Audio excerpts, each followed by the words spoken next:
आज के इस वीडियो में हम लोग क्लास 10 के सोशल साइंस के वीवीआई ऑब्जेक्टिव क्वेश्चंस को देखेंगे। इन क्वेश्चंस को हमने कई सारी गाइड, कई सारे बुक्स को पढ़कर एक जगह पे इकट्ठा किया है। ये टोटल क्वेश्चंस 180 हैं जो कि सोशल साइंस के सभी सब्जेक्ट जिसमें हिस्ट्री, जियोग्राफी, पॉलिटिक्स, नागरिक, सब आपदा प्रबंधन, सब चीज़ का इसमें इकट्ठा है। और ये आपको ज़्यादा क्वेश्चन नहीं पढ़ना है, 180 184 क्वेश्चन है जो आज की इस वीडियो में हम 100 कराएंगे और अगले वीडियो में 80 हो जाएगा। ये सभी ऑब्जेक्टिव 2024 के लिए वीवीआई है और ये हमारे कोचिंग में टेस्ट हो चुका है। तो इसका आज आंसर और इसमें आप बताइएगा कि आपके कितने सही हो रहे हैं, पूरा इसको देखिएगा, ठीक है। आगे पहला क्वेश्चन इसमें है कि वियना कांग्रेस कब हुआ था। तो वियना कांग्रेस 1815 ईस्वी में हुआ था। इसमें क्वेश्चन आपसे पूछेगा कि वियना कांग्रेस कब हुआ था, तो 1815 ईस्वी में। थोड़ा सा रुक जाइएगा। हाँ, आगे क्वेश्चन इसमें देख सकते हैं। दूसरा है कि काउंट काबूर को विक्टर एमैनुअल ने किस पद पर नियुक्त किया था। तो ये इसका आंसर हो जाएगा प्रधानमंत्री के पद पर उनको नियुक्त किया गया था। अगला है कि गैरिबाल्डी पेशे से क्या था। गैरिबाल्डी पेशे से नाविक था। सभी क्वेश्चंस आए हुए क्वेश्चंस हैं, आपको कोई क्वेश्चन बैंक पढ़ने की जरूरत नहीं पड़ेगी, बस सिर्फ इतना क्वेश्चन आप कर लीजिए। अगला है जर्मन राइन राज्य का निर्माण किसने किया था। तो जर्मन राइन राज्य का निर्माण किया था आपको नेपोलियन बोनापार्ट ने, नेपोलियन बोनापार्ट। आगे 5 नंबर में है कि जिलबेरिन हो गया, जलबेराइन किस होता है, एक संस्था थी। मतलब जिलबेरिन किसकी संस्था थी, तो व्यापारियों की। इसका भी आंसर क्या हो जाएगा, बी, व्यापारियों की। छठा है कार्ल मार्क्स का जन्म कहाँ हुआ था। तो कार्ल मार्क्स का जन्म जर्मनी में हुआ था। कार्ल मार्क्स का जन्म जर्मनी में हुआ था। आगे है बोल्शेविक क्रांति कब हुई। बोल्शेविक क्रांति कब हुई थी, तो नवंबर 1917 में ही हुई थी। आगे साम्यवादी शासन का पहला प्रयोग कहाँ हुआ। साम्यवादी शासन का पहला प्रयोग रूस में हुआ था। ये सभी क्वेश्चंस आए हुए क्वेश्चन है। अभी हिस्ट्री के हैं, हिस्ट्री की इसमें कम ही क्वेश्चन है। आगे आपको जियोग्राफी और पॉलिटी और नागरिक के क्वेश्चन देखने को मिलेंगे जो कि काफ़ी महत्वपूर्ण है। आगे 9 नंबर देखिए कि लाल सेना का गठन किसने किया था। तो लाल सेना का गठन आपको किया था ट्रोट्स्की ने, ट्रोट्स्की, ठीक। आगे 10 नंबर हिंद चीन में कोलोन किन्हें कहा जाता था। हिंद चीन में कोलोन फ्रांसीस नागरिकों को कहा जाता था। मतलब जो फ्रांस के नागरिक थे उन्हें कोलोन कहा जाता था। 11 नंबर क्वेश्चन है कि हुआ आंदोलन किस प्रवृत्ति का था। तो हुआ आंदोलन क्रांतिकारी और धार्मिक दोनों था। तो ये नहीं कि आगे क्रांतिकारी पढ़ के सिर्फ टिक कर दीजिएगा। जब भी टिक करना है, ऑब्जेक्टिव करना है, पूरे ऑप्शंस को पढ़ के करना है। देखिए लास्ट में दिया है यहाँ पे ए एंड बी दोनों, मतलब कि क्रांतिकारी और धार्मिक दोनों। तो यहाँ पे डी इसका आंसर हो जाएगा। आगे नमक कानून तोड़ने के लिए गांधी जी ने कौन सा स्थान चुना। तो नमक कानून उन्होंने दांडी यात्रा के द्वारा तोड़ा था कानून को, तो दांडी स्थान हो जाएगा इसका आंसर। आगे जालियांवाला बाग हत्याकांड किस तिथि को हुआ था। तो ये हुआ था 13 अप्रैल एल है 1919। इसका ऑप्शन भी होगा यहाँ पे, हाँ यहाँ पे है 13 अप्रैल 1919। ये ऑप्शन इसको टिक कर लीजिएगा, ठीक। और आगे क्वेश्चन है 14 नंबर में कि वल्लभ भाई पटेल को सरदार की उपाधि किस किसान आंदोलन के दौरान दी गई। वल्लभ भाई पटेल को सरदार की उपाधि किस आंदोलन के द्वारा दी गई थी। तो इसका आंसर होगा बारदोली की महिलाओं ने इन्हें दिया था। आगे 15 अखिल भारतीय ट्रेड यूनियन कांग्रेस की स्थापना कब हुई। अखिल भारतीय ट्रेड यूनियन कांग्रेस की स्थापना 1920 ईस्वी में हुई थी। इस सभी क्वेश्चंस को आप लोग याद रखना है। एक बार परीक्षा में जाने से पहले इसको एक बार ये वीडियो देख लीजिएगा। और जिनको लगे कि वीडियो स्लो है, स्पीड आप 1.5 करके एक बार जरूर रिवाइज करके जाइएगा। एक भी सोशल साइंस का क्वेश्चन नहीं छूटेगा, विश्वास रखिए और एक बार जरूर इसको पूरा देख के जाइएगा एग्जाम में। अगला है औद्योगिक क्रांति सर्वप्रथम किस देश में हुई। औद्योगिक क्रांति सर्वप्रथम किस देश में हुई थी। तो इसका आंसर हो जाएगा इंग्लैंड में ये हुआ था। 17 आगे देखिए 18 क्वेश्चन में है कि एशिया और यूरोप के बीच कौन प्राचीन स्थल व्यापारिक मार्ग था। इनमें से कौन व्यापारिक मार्ग था प्राचीन काल में। तो रेशम मार्ग वीवीआई क्वेश्चन याद रखिएगा। 19 नंबर है कि विश्व व्यापार संगठन का मुख्यालय कहाँ है। विश्व व्यापार संगठन का मुख्यालय आपको मिल जाएगा जनेवा। कहाँ गया, विश्व व्यापार संगठन जनेवा। 20वां क्वेश्चन है आपको ब्रेटन वुड्स सम्मेलन किस वर्ष हुआ। ब्रेटन वुड्स सम्मेलन किस वर्ष हुआ। तो ये आपको हुआ था 1944। ब्रेटन वुड्स सम्मेलन 1944। 21 नंबर देख लीजिए कि विश्व में सर्वप्रथम मुद्रण की शुरुआत कहाँ हुई। विश्व में सर्वप्रथम मुद्रण की शुरुआत आपको हुई थी चीन में। कहाँ पे, चीन में। 22 में है कि गुटेन वर्ग का जन्म, गुटेन वर्ग का यहाँ पे 22 में गुटेन वर्ग का जन्म किस देश में हुआ था। गुटेन वर्ग का जन्म आपको हुआ था जर्मनी में। 23 नंबर में क्वेश्चन में है कि गुटेनबर्ग ने सर्वप्रथम किस पुस्तक की छपाई की? तो गुटेनबर्ग ने बाइबिल की छपाई की थी। ठीक, आगे देखिए 24 नंबर क्वेश्चन कि बांग्लादेश कब स्वतंत्र हुआ? तो बांग्लादेश 1971 1971 में आज़ाद हो गया था।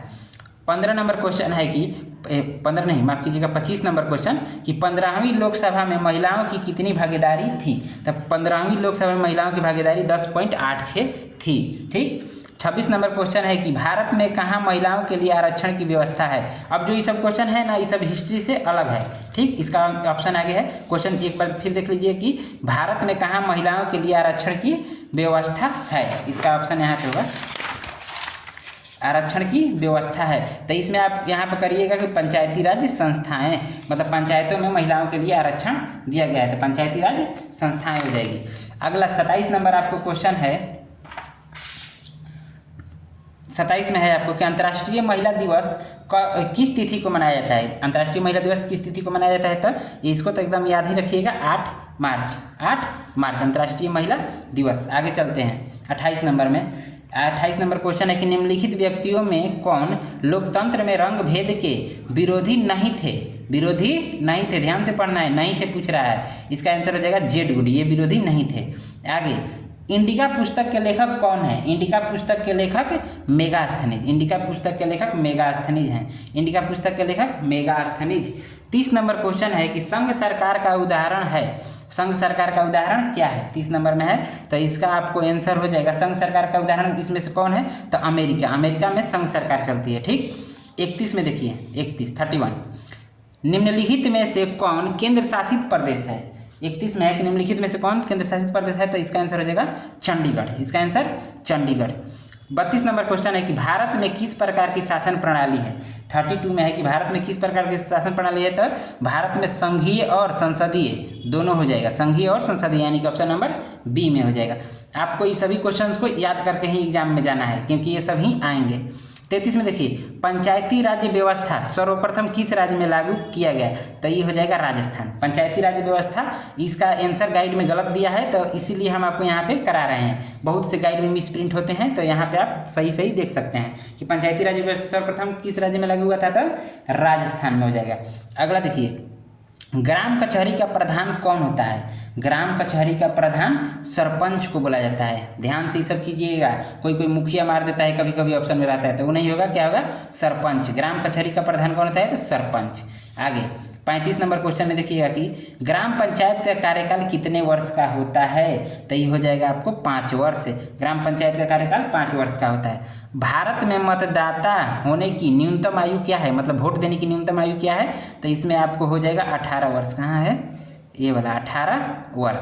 37 क्वेश्चन में देखिए कि 37 में है कि भारतीय संविधान की 8वीं अनुसूची में कितनी भाषाओं के स्थान दिए गए हैं? मतलब 8वीं अनुसूची में कितनी भाषाएं हैं? तो 22 भाषा। ठीक, आगे देखिए भारत में पहला नगर निगम कहाँ बना? मतलब कि भारत में जैसे अभी सासाराम नगर निगम हो गया है, तो भारत में सबसे पहले नगर निगम कहाँ बनाया गया था? तो चेन्नई। इसका आंसर हो जाएगा चेन्नई में। ठीक, 39 देखिए भारत में राष्ट्रीय स्तर पर पंचायती राज्य की स्थापना कब हुई? मतलब कि भारत में राष्ट्रीय स्तर पर पंचायती राज्य की स्थापना कब हुई थी? मतलब पंचायत का लागू कब किया गया था? तो 1959 1959। बिहार में पंचायती राज्य का स्वरूप कैसा है? मतलब बिहार में पंचायती राज्य का स्वरूप कैसा है? तो त्रिस्तरीय। इसको देखिएगा, अगला पेज का था वो त्रिस्तरीय। आगे है 41 में आधुनिक युग में प्रत्यक्ष लोकतंत्र कहाँ है? मतलब कि इस प्रेजेंट टाइम में प्रत्यक्ष लोकतंत्र कहाँ है? तो स्विट्जरलैंड में प्रत्यक्ष लोकतंत्र है। भारत में अप्रत्यक्ष लोकतंत्र है। ये VVI क्वेश्चन है, इसको याद रखिएगा। भारत में अप्रत्यक्ष, स्विट्जरलैंड में प्रत्यक्ष लोकतंत्र है। आगे है 42 नंबर क्वेश्चन कि पंचायत समिति का प्रधान कौन होता है? तो ये प्रमुख को बोला जाता है। प्रमुख को पंचायत समिति का प्रधान बोला जाता है। ये थे 42 क्वेश्चन। आगे देखिए यहाँ से 43वां क्वेश्चन। ठीक, 43 में है कि ग्राम पंचायत का सचिव कौन होता है? ग्राम पंचायत का सचिव कौन होता है? तो पंचायत सचिव को ही ग्राम पंचायत का सचिव बोल दिया जाता है। ठीक, यहाँ पे 42 क्वेश्चन है आपके सामने, 42 नहीं 44। सूचना का अधिकार संबंधी कानून कब बना? सूचना अधिकार संबंधी कानून 2005 में बना था। ठीक, आगे आपको मिल जाएगा 45 क्वेश्चन। इसमें है कि गठबंधन की सरकार बनाने की संभावना किस प्रकार की दलीय व्यवस्था में रहती है। मतलब गठबंधन कब बनता है, जब बहुत से दल रहेंगे तो बहुदलीय व्यवस्था, जब ज़्यादा दल रहेंगे तब ना गठबंधन होगा, बहुदलीय व्यवस्था। आगे है 46 क्वेश्चन में कि लोक जनशक्ति पार्टी का चुनाव चिन्ह क्या है। लोक जनशक्ति पार्टी LJP मतलब चिराग पासवान की पार्टी, इसका क्या है चुनाव चिन्ह। तो ये आपको बंगला, एक घर बना रहता है उनके झंडा पे, तो बंगला, ठीक, बंगाल मत पढ़ लीजिएगा, बंगला है। आगे देखिए 47, संपूर्ण क्रांति का नेतृत्व किसने किया था। संपूर्ण क्रांति का नेतृत्व जयप्रकाश नारायण ने किया था। एकदम सब VVI और आसान आसान क्वेश्चन ही पूछे जाते हैं। सभी क्वेश्चंस को आपको पढ़ के ही जाना है एक बार एग्जाम देने से पहले। यहाँ पे 48 में है कि भारतीय जनता पार्टी के प्रथम अध्यक्ष कौन थे। भारतीय जनता पार्टी के प्रथम अध्यक्ष थे अटल बिहारी वाजपेयी। अटल बिहारी वाजपेयी भारतीय जनता पार्टी के प्रथम अध्यक्ष थे BJP के। 49 देखिए, जनता दल पार्टी का गठन कब हुआ। जनता दल पार्टी का गठन कब हुआ था, तो 1999 यानी 1999। देखिए आगे 50 में है कि दल बदल कानून निम्नलिखित में से किन पर लागू होता है। दल बदल कानून किन पर लगेगा, राष्ट्रपति पर लगेगा। वो तो अकेले ऐसे ही हैं, उपराष्ट्रपति पे नहीं। इनमें से होगा संसद एवं विधायक। संसद और विधायक ही पलटते हैं इधर उधर, ठीक, तो संसद एवं विधायकों पर ही लगता है दल बदल। आगे 51 में है कि राजनीतिक के दलों की मान्यता और उनका चुनाव चिन्ह किसके द्वारा प्रदान किया जाता है। तो किसके द्वारा प्रदान किया जाता है, तो आपको हो जाएगा निर्वाचन आयोग द्वारा। निर्वाचन आयोग आपको चिन्ह देता है और आपका नाम वहीं देगा, प्रदान करेगा, आप उसी के पास जाइएगा ऐसा करवाने के लिए। 52 52 में देख लीजिए कि राजनीतिक दलों की नींव सर्वप्रथम किस देश में पड़ी, तो ब्रिटेन। राजनीतिक दलों की नींव सर्वप्रथम किस देश में पड़ी, ब्रिटेन में। आगे देखिए ताड़ी विद्रोह, ताड़ी विरोधी, हाँ विरोधी है। ताड़ी विरोधी आंदोलन निम्नलिखित में से किस प्रांत में शुरू हुआ, तो आंध्र प्रदेश में हुआ था ताड़ी विद्रोह, ठीक, तो विरोधी लिख दिया है, वो भी चल जाएगा उतना। नर्मदा बचाओ आंदोलन संबंधित है। नर्मदा तो एक नदी है, नदी से शिक्षा से क्या रिलेशन है, तो ये गलत हो जाएगा। भ्रमण से भी गलत हो जाएगा, उर्वरक से भी गलत हो जाएगा, आंसर क्या होगा, पर्यावरण। नर्मदा बचाओ आंदोलन संबंधित है तो पर्यावरण से संबंधित है। 55 में है कि सूचना के अधिकार आंदोलन की शुरुआत कहाँ से हुई। सूचना के अधिकार आंदोलन की शुरुआत कहाँ से हुई थी, तो इसका आंसर हो जाएगा राजस्थान। और ऊपर में जस्ट ऐसे ही क्वेश्चन था कहाँ पे, तो सूचना का अधिकार संबंधी कानून कब बना, कब बना से 2005 में। देख लीजिए कहाँ से शुरू हुआ था, तो ये राजस्थान से, ध्यान देना है इस पर। 56 देखिए, निम्नलिखित में से कौन भारतीय किसान यूनियन के प्रमुख नेता थे। भारतीय किसान यूनियन के प्रमुख नेता कौन थे, तो महेंद्र सिंह टिकैत। अभी इसके लीडर हैं राकेश सिंह टिकैत, पहले थे महेंद्र सिंह टिकैत। तो ये 50-56 हुए, कम से कम 80-90 क्वेश्चन इसमें हम कराएंगे। 57 देखिए, पूरा वीडियो देखिएगा और लास्ट में लाइक और सब्सक्राइब कीजिएगा, अभी नहीं लास्ट में। 57 देखिए, 57 में क्या है, 57 की 2015 में विधानसभा चुनाव में 2015 के विधानसभा चुनाव में बिहार के किस दल ने सरकार बनाई। तो बिहार में 2015 में किसकी सरकार थी, तो JDU, RJD और कांग्रेस सभी मिल गए थे, तो ये ऑल हो जाएगा, सभी मिल के सरकार बनाए थे उस समय बिहार में, ठीक। यहाँ पे 58 देखिएगा, किस देश में बहुदलीय व्यवस्था नहीं है। किस देश में बहुदलीय व्यवस्था नहीं है, तो ब्रिटेन में बहुदलीय व्यवस्था नहीं है। सरकार का कौन सा प्रकार सबसे अच्छा माना जाता है। सबसे अच्छा प्रकार सरकार का कौन सा है, तो राजतंत्र नहीं, लोकतंत्र होना चाहिए सभी देश में, और यही सरकार की सबसे अच्छी बात है। 60 देखिए, लोकतंत्र की उपलब्धियां में सबसे अधिक सहायक है। लोकतंत्र की उपलब्धि गिनाइएगा तो उसमें सबसे ज़्यादा क्या, आप किसका बात कीजिएगा, विकास का, कि हम विकास किए हैं, तो सबसे अधिक सहायक कौन है, विकास। 61 में देखिए, भारत में किस तरह के लोकतंत्र की व्यवस्था की गई है। भारत में किस तरह के लोकतंत्र की व्यवस्था की गई है, तो अप्रत्यक्ष। पीछे भी हमने बताया था कि भारत में अप्रत्यक्ष लोकतंत्र है, और यहाँ एक क्वेश्चन आ ही गया 61 नंबर। 62 आगे देखिएगा 62 में कि 62 किसने कहा था लोकतंत्र जनता का, जनता द्वारा जनता के लिए शासन है। किसने कहा था ये, तो ये कहा था आपको अब्राहम लिंकन ने, 63 नंबर क्वेश्चन है कि क्षेत्रवाद की भावना का एक कुपरिणाम है। क्षेत्रवाद की भावना अगर किसी में रहेगी तो वो क्या करेगा, अलगाववादी हो जाएगा, यानी अलगाववादी इसका आंसर हो जाएगा। एक सेकेंड, नोटिफिकेशन, हाँ आगे देखिए 63 था, 64 देखिए, निम्न में से किसे पिछड़ा राज्य कहा जाता है। मतलब किस राज्य को पिछड़ा राज्य कहा जाता है, तो हमारे बिहार को, ठीक है, आगे चलिए। निम्नलिखित में से किसको प्राथमिक क्षेत्र भी कहा जाता है? प्राथमिक क्षेत्र क्या है? कृषि क्षेत्र, जमीन से जुड़ा हुआ क्षेत्र है प्राथमिक क्षेत्र, वह हुआ कृषि क्षेत्र। आगे देखिए, भारत में योजना आयोग का गठन कब किया गया था? योजना आयोग का गठन कब किया गया था? तो ये 15 मार्च 1950, 15 मार्च 1950। 67 में है आपको कि भारत की आर्थिक व्यवस्था कैसी है? भारत की आर्थिक व्यवस्था कैसी है? तो भारत की आर्थिक व्यवस्था, इसको एकदम VVI कर लीजिए, कई बार पूछ चुका है, मिश्रित है। कैसी है? मिश्रित, यानी भारत में मिश्रित अर्थव्यवस्था है। ठीक, 68 देख लीजिए, इनमें से कौन से देश में मिश्रित अर्थव्यवस्था है? किसमें मिश्रित अर्थव्यवस्था है? तो भारत। 68 क्वेश्चन का फिर से क्या आ जाएगा? भारत। आगे, योजना आयोग को भंग कर कौन सा आयोग बना? तो नीति आयोग, मोदी जी ने इसको किया था, योजना आयोग को भंग करके नीति आयोग बनाया था। आगे चलते हैं कि जिस देश की राष्ट्रीय आय अधिक होती है वह देश विकसित देश कहलाता है। विकसित, ठीक, इसके आगे ही अ दिया है, लड़का हड़बड़ी में इसी को मार देता है, तो ध्यान से पढ़िएगा, विकसित कहेंगे उसे। ठीक, 71 में है, इनमें से कौन योजना आयोग के पदेन अध्यक्ष होते हैं? तो प्रधानमंत्री, योजना आयोग के पदेन अध्यक्ष प्रधानमंत्री होते हैं। ठीक, किस क्षेत्र को तृतीय क्षेत्र कहा जाता है? किस क्षेत्र को तृतीय क्षेत्र कहा जाता है? तो सेवा क्षेत्र। देखिए, फर्स्ट कृषि, दूसरा उद्योग और तीसरा सेवा। सेवा इसको तीनों पूछता है कि प्रथम क्षेत्र कौन है, द्वितीय कौन है और तृतीय कौन है, तो इसको देख के जाना है, पहला कृषि, दूसरा उद्योग और तीसरा सेवा। आगे चलते हैं 73 नंबर में, भारत में किस राज्य की प्रति व्यक्ति आय सर्वाधिक है? तो गोवा की प्रति व्यक्ति आय सर्वाधिक है। 74 क्वेश्चन को पढ़ लीजिए, ऑप्शन उधर है कि भारत में वित्तीय वर्ष कहा जाता है तो 1 अप्रैल से 31 मार्च, इसको भी VVI कर सकते हैं कि भारत में वित्तीय वर्ष कहा जाता है, और इसका यहाँ पे आपको दिख जाएगा ऑप्शन, तो इसमें आप क्या मारिएगा? 1 अप्रैल से 31 मार्च, उल्टा चलता है, उल्टा मत समझ लीजिएगा आप लोग, ध्यान से देखिएगा कि 1 अप्रैल से 31 मार्च तक। 75 में है कि बिहार के किस जिले का प्रति व्यक्ति आय सर्वाधिक है? तो पटना कहाँ है? पटना का। ठीक, 76 में देखते हैं कि दादा भाई नौरोजी ने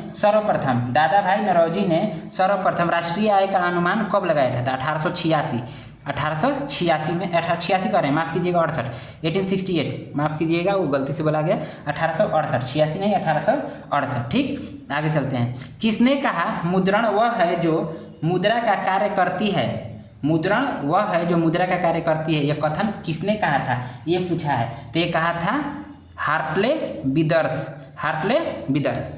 आगे देखिए, भारतीय मुद्रा बाजार में किस प्रकार के ऋण का लेन देन होता है? तो अल्पकालीन। कैसा? मतलब कम समय के लिए दिया जाता है, ये ना कि आप ले लीजिए 50 वर्ष बाद दीजिएगा, वैसा नहीं, अल्पकालीन ऋण होता है। ठीक, 79 में है कि विनिमय का सर्वोत्तम माध्यम क्या है? तो विनिमय का सर्वोत्तम माध्यम मुद्रा है, मतलब आदान प्रदान, जैसे कुछ सामान लीजिएगा तो पैसे ना दीजिएगा, सर्वोत्तम माध्यम क्या है? मुद्रा। 80 नंबर, ATM का अर्थ क्या है? तो स्वचालित टेलर मशीन। ATM का अर्थ क्या है? स्वचालित टेलर मशीन। 81 देखिए क्वेश्चन कि भारत का केंद्रीय बैंक कौन है? तो भारत का केंद्रीय बैंक है रिजर्व बैंक ऑफ इंडिया, यानी कि RBI। VVI याद रखिएगा इसको भी। 82 है कि दीर्घकालीन ऋण प्रदान करने वाली संस्था कौन सी है? दीर्घकालीन ऋण प्रदान करने वाली संस्था कौन सी है? तो भूमि विकास बैंक दीर्घकालीन ऋण देती है। 83 नंबर है कि भारतीय रिजर्व बैंक की स्थापना कब हुई? यानी कि RBI की स्थापना 1935। कई बार पूछे जा चुके हैं ये सभी क्वेश्चन, 1935। ये सभी आपको क्वेश्चन बैंक में मिल जाएंगे, तो एक बार पढ़ के जरूर जाना है। आगे देखिए, व्यावसायिक बैंक का राष्ट्रीयकरण कब किया गया? व्यावसायिक बैंक का राष्ट्रीयकरण कब किया गया? तो इसका आंसर आपको हो जाएगा कि 1969, हाँ यही होना चाहिए, 1969, हाँ यही होगा, 1969। 85 है कि भारत में कितने राष्ट्रीयकृत बैंक हैं? भारत में कितने राष्ट्रीयकृत बैंक हैं? तो 14, इसका आंसर हो जाएगा 14। 86 देखिए, आर्थिक विकास का तीसरा क्षेत्र, हमने बताया था ना कि आएगा ऐसा क्वेश्चन, पहला, दूसरा, तीसरा। तो आर्थिक विकास का तीसरा क्षेत्र किसको कहा जाता है? तो आप इसका आंसर क्या करिएगा? सेवा क्षेत्र। ये अभी पहले भी आया था यहाँ पे, देखिए यहाँ पे है कि किस क्षेत्र को तृतीय क्षेत्र कहा जाता है? तो सेवा क्षेत्र। और यहाँ पर सेम क्वेश्चन है 86 नंबर की, आर्थिक विकास का तीसरा क्षेत्र किसे कहा जाता है? तो सेवा क्षेत्र को। ठीक, यानी कि बहुत बारी क्वेश्चन आ चुका है, तभी हमारे PDF में भी 2 बारी आ गया है, ठीक ना, तो इसको ध्यान से देखिएगा थोड़ा। आगे, कौन बीमारू राज्य नहीं है? तो बिहार तो ऐसे ही क्या कहिएगा, बिहार हमारा ही देश है, राज्य है, हमारा ही राज्य है, लेकिन इसमें पूछ रहा है कि बीमारू राज्य नहीं है, तो ये बीमारू राज्य है, ये भी बीमारू राज्य है और ये भी बीमारू राज्य है। इसका आंसर हो जाएगा कर्नाटक। 87 का आंसर क्या आ जाएगा? कर्नाटक। ये बीमारू राज्य नहीं है। बीमारू करने का मतलब रोग दुख नहीं, दूसरे रीजन से वो बीमारू। आगे 88 में देखिए, किस क्षेत्र को द्वितीयक है, ये टाइपिंग समझ लीजिएगा आप लोग। किस क्षेत्र को द्वितीयक क्षेत्र कहा जाता है? तो किसको? उद्योगों। किसको? उद्योगों को। पहला हमेशा याद रखिएगा, पहला कृषि, दूसरा उद्योग और तीसरा सेवा। बहुत बार क्वेश्चन पूछा है, बहुत बार। 89 है, निम्नांकित यानी निम्नलिखित, वहीं पढ़े, निम्नांकित में कौन बहुराष्ट्रीय कंपनी है? इसमें से कौन बहुराष्ट्रीय कंपनी है? तो इसमें आपको बताना है कौन? फोर्ड मोटर्स, इस गाड़ी उड़ी बनाता है, इसका देखे होंगे, जीप चलता है। कोका कोला सबको जानता है। सैमसंग, ये भी सभी देशों में चलता है, ये भी सही देशों, यानी इसका आंसर क्या हो जाएगा? ये सभी। आगे देखिए 90 क्वेश्चन, विश्व व्यापार संगठन यानी WTO की स्थापना किस वर्ष की गई? विश्व व्यापार संगठन की स्थापना 1995, वर्ल्ड ट्रेड ऑर्गेनाइजेशन। VBI इसका 2 नंबर के लिए याद रखिएगा, 2 नंबर में पूछ सकता है कि WTO का फुल फॉर्म क्या होता है, इसकी स्थापना कब की गई थी? तो वर्ल्ड ट्रेड ऑर्गेनाइजेशन की स्थापना 1995। आगे क्वेश्चन देखते हैं हम 90 की ओर हम लोग चलेंगे। इसमें क्या है? ठीक, 90 यहाँ से देखिएगा। 91, 90 तो हो गया। यहाँ पे आपको 91 में क्या क्या है? तो इसमें है कि वैश्वीकरण के मुख्य अंग कितने हैं? वैश्वीकरण के मुख्य अंग कितने हैं? तो 4। वैश्वीकरण के मुख्य अंग 4 है। कैमरा, हाँ ठीक है, फिर से वैश्वीकरण के मुख्य अंग 4 है। आगे, इनमें से कौन बहुराष्ट्रीय कंपनी नहीं है? कौन बहुराष्ट्रीय मतलब कौन सभी देशों में नहीं चलता है? तो फोर्ड मोटर्स तो चलता है, कोका कोला भी चलता है, सैमसंग चलता है। पार्ले और टाटा इंडिया में फेमस है, लेकिन अभी नहीं कह सकते हैं कि बहुराष्ट्रीय कंपनी है। तो इसका आंसर क्या आ जाएगा? पार्ले और टाटा। नहीं पूछ रहा है तो यही होगा। ठीक, आगे 93 में उपभोक्ता अधिकार दिवस कब मनाया जाता है? तो 15 मार्च। 15 मार्च को क्या मनाया जाता है? उपभोक्ता अधिकार दिवस। ये बार मोबाइल हीटिंग का ऑप्शन आ रहा है, थोड़ा सा रुक जाइएगा, कैमरा हीट हो रहा है, अब ख़त्म ही करेंगे जल्द में। 94 देख लीजिए कि भारत में उपभोक्ता संरक्षण अधिनियम कानून कब लागू हुआ? भारत में कब कानून लागू हुआ था? तो 1986 में ही लागू हुआ था। ठीक, 95 उपभोक्ता द्वारा शिकायत करने के लिए आवेदन शुल्क कितना लगता है? तो उपभोक्ता द्वारा शिकायत करने जाइएगा कहीं तो शुल्क कितना लगेगा? 50 रुपया, 70, 10? नहीं, कुछ नहीं लगता है, 0 शुल्क। ठीक, तो इनमें से कोई नहीं, 1 रुपया नहीं लगता है। ठीक ना, तो आज इतना ही रहने दे रहे हैं, कब बंद हो जाए कोई इसकी गारंटी नहीं है। तो आज की वीडियो में इतना ही। बाकी आप लोग जो ऑफलाइन कोचिंग पढ़ते हैं उनका तो ये टेस्ट हो गया है और वो अपना अच्छा से देख लेंगे कि उनका स्कोर कितना आया है, इसमें से मिला लेंगे आंसर। और बाकी जो ऑनलाइन देख रहे हैं ये हमारे कोचिंग का है, सासाराम का, और अपने द्वारा खुद मेरे द्वारा टाइप किया गया है। जो भी गलती सही टाइप हुआ हो वो इग्नोर कीजिएगा, लेकिन टाइप हम ही किए हैं। और ये क्वेश्चन आपको आते रहेंगे एग्जाम में। 2024 के लिए VBI है, इतना याद रखिएगा कि 2024 में ऐसे क्वेश्चन ही पूछे जाएंगे। और इसको एक बार पढ़ के आप एग्जाम में जाइएगा और फिर आके बताइएगा कि कितना क्वेश्चन इससे लड़ा। आप लोग बहुत देखे होंगे क्वेश्चन, बहुत सेट का मिल जाता है, लेकिन यहाँ देखिए सिर्फ कितना क्वेश्चन है? 184। इससे बेसी क्वेश्चन नहीं पढ़ना है सोशल साइंस में, ज़्यादा क्वेश्चन मत पढ़िए। इसमें से आप आराम से 40 नंबर के, यानी 80 ऑब्जेक्टिव आता है तो उसमें से 40 नंबर यानी 100% ऑब्जेक्टिव आप सही मार्क आइएगा। बस ये सभी क्वेश्चंस को एक बार देख लीजिए। और जो लोग लास्ट तक अभी देख रहे हैं तो सब्सक्राइब कर दीजिएगा। ठीक, all in one classes 1120 handle है और नाम चेंज कर दिए हम, सासाराम हो गया है। तो all in one classes Sasaram search कीजिएगा, आएगा। ठीक, मिलेंगे अगले वीडियो में।